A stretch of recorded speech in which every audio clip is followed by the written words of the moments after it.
So you're going to start by, first off, getting a board that you don't mind using for meat. This board, we tend to use a plastic one. You can use vinegar or light amounts of bleach to clean it after you're done. Chicken is a very bacteria-ridden meat, and as such, you want to handle it and keep it cold while you're working. And also, you're going to want to clean it and rinse it off before you, once you start cutting up the bird. So we'll begin by just cutting open the bag. And one of the surprises you're going to find when you're working with a chicken like this is that they include things like the liver and what they commonly call the giblets. It might be the neck of the bird, it might be the liver, you might find a heart in there, it just depends. But all these come with a whole bird, they are included with it. And they're usually tucked into these body cavities. I know it's such a pleasant thing to describe body cavities, but you'll have to reach inside and pull out the giblets. Lots of fun. A little gross, I understand. But tuck all that stuff out. You do not want that in the bird when you're cooking it. And you want to take out all those little nasty bits, although they're very tasty bits, so be sure and consider using them as part of your cooking. But once you have the giblets removed, it's helpful to realize that this was once a bird, and it's easy to get it confused as to which way is up on the bird, which way is down if you're going to roast it.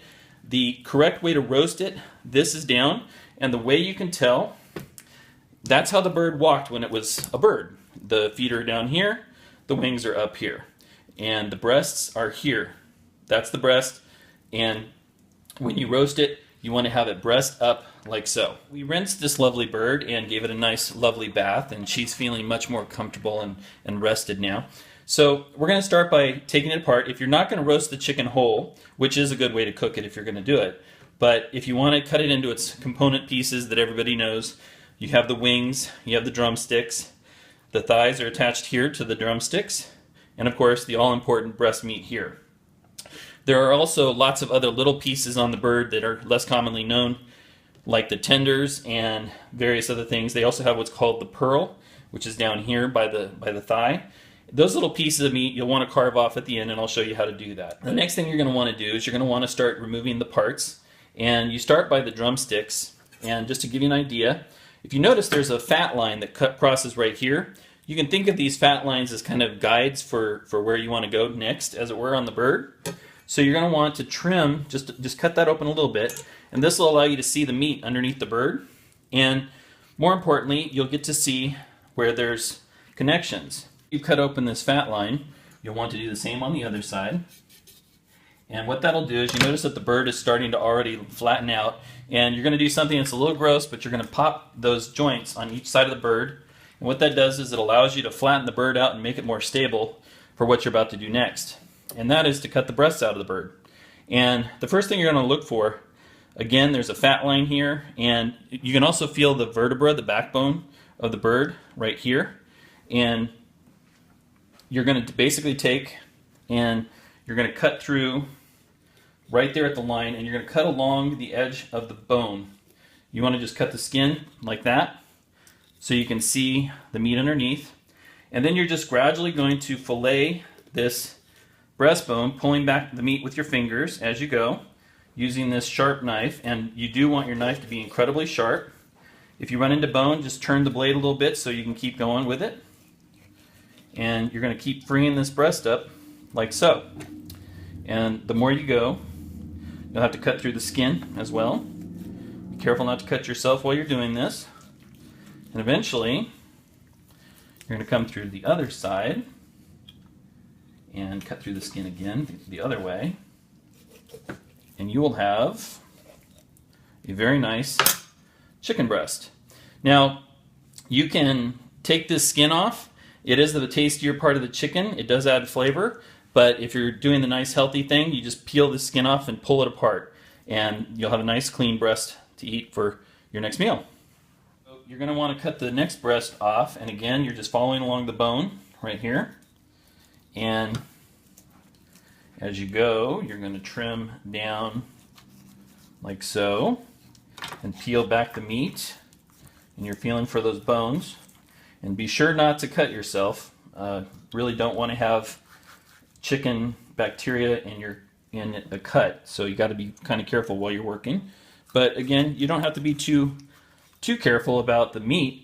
If you leave some on the bird, you can just trim it off later and use it for your stock or for smaller cuts of chicken if you want for something like that. And again, there's the skin doesn't want to give it up, so you just cut through the skin. And there you have the other half of the breast.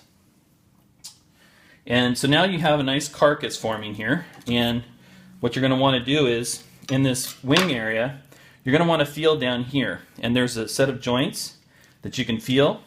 And if you just turn the bird a little bit, you'll separate those joints and you'll be able to just cut right through relatively easily, like so,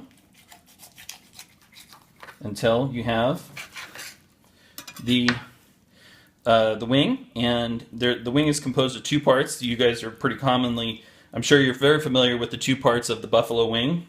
There's kind of a little drumstick right here, and then there's the other part of it here. And you're just going to want to cut that tip off. Nobody, ooh, that was good. Nobody eats that part of the wing. And you can also separate it here. Again, feeling for the joint. You just pop the joint apart, cut right through, and there you have your standard buffalo wings ready to go. So now that you've taken off the wing and you've seen how to do that, just notice that there's a lot of good meat right here. Sometimes you leave it behind. I did better on this side than I did on this side. You just trim that out, and that's called the chicken tender. And it's also good eats. You want to save that. So once you're ready to cut the thigh and the drumstick from the bird, you're gonna, if you did your job right earlier and you pulled the drumsticks down, you'll have popped this joint. You'll see a little bone right here. And all you're gonna want to do there is take your sharp knife again, cut through on both sides of that bone. Should have to cut through the skin a little bit. And you're going to want to cut through the other way. And as you go, you'll be right between those two bones, the hip bone and the drumstick joint, as it were. And once you do that, you're going to have two pieces of meat that are still connected. This is the drumstick and the thigh, as it's commonly known in the markets. Now, if you look at this carefully, you'll see there's a little line right here, another fat line that you can follow. And that fat line leads you right to a joint that's right here.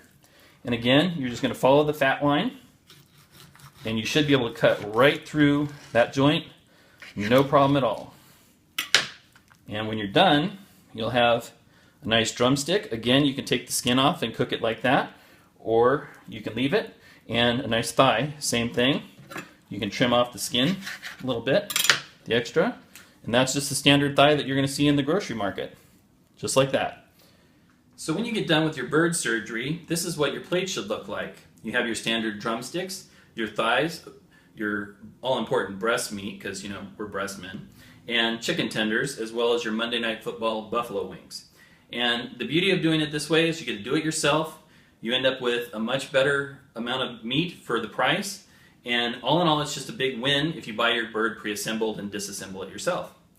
So this is Jim Madden signing off for Man Meat Stove. There you go.